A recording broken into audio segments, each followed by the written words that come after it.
యష్మిని నేను నెగిటివ్ చేయట్లేదు. నిఖిల్‌ని నేను నెగిటివ్ చేయట్లేదు. మీరు అదొకటి గుర్తుంచుకోవాలి. నేను ఆల్రెడీ చాలా సార్లు చెప్పాను ఇప్పటికి కూడా. నేను వీడియోస్ కంటిన్యూగా చేస్తాను.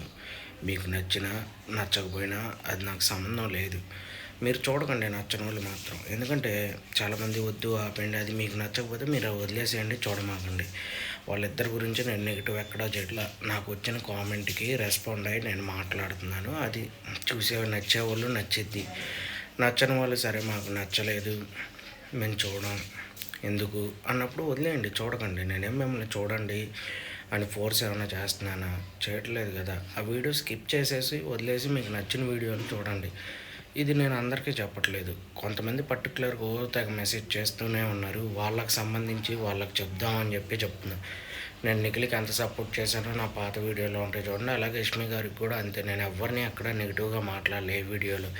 ఇప్పుడు నాకొచ్చిన కామెంట్‌కి నేను రెస్పాండ్ అవుతున్నా. నేను ఏదో ఒక కంటెంట్ అనేది ఓన్‌గా క్రియేట్ చేసుకోవాలి కాబట్టి, నేను కొన్ని మూవీస్ గురించి చెప్తున్నాను. అలాగే కొన్ని వీళ్ళ గురించి కామెంట్లు వస్తే వాటికి రెస్పాండ్ అవుతున్నాను. అంతేగాని నేను కొత్తగా ఏమి క్రియేట్ చేసేసి ఉన్నయి లేనివి అయితే చెప్పట్లా.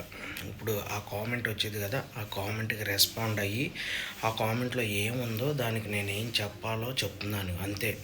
అంతకుమించి నేను కొత్తగా దాన్ని కల్పించి చెప్పట్లా. ఇందాకడ కూడా మీరు ఒకటి చెప్పారు, అక్కడ ఒకటి జరిగిందంటే నేను ఆ కామెంట్‌కి వరకే. నాకు ఏ సినారియో అయన్నీ నేను చూడట్లా. ఆ కామెంట్‌కి నేను రెస్పాండ్ అయ్యి మాట్లాడుతున్నాను. అది మీరు అర్థం చేసుకుంటారని కోరుకుంటున్నా.